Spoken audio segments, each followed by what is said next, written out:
when the plant designer or EPC contractor is proposing a plant, they're telling you, under these conditions, I'm going to make this many megawatts and it's going to cost me this much energy in terms of heat rate. Those balances are typically static and they're not very useful to the people that are running the plants.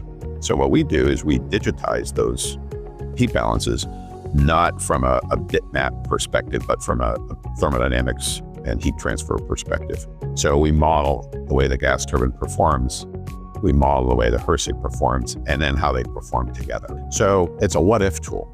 And that what-if tool is very powerful because it allows you to quantify the impacts of deviations that you might see in your pattern recognition.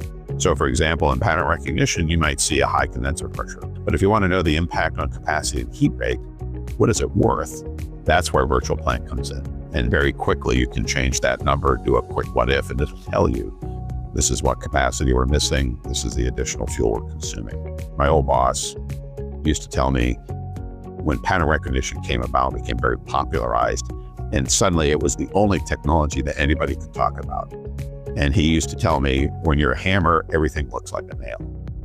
But in fact, you need multiple tools in your toolbox. And that's what AdaPro is all about, is having multiple tools in your toolbox and having those tools all work together and be available to you without resistance and restriction.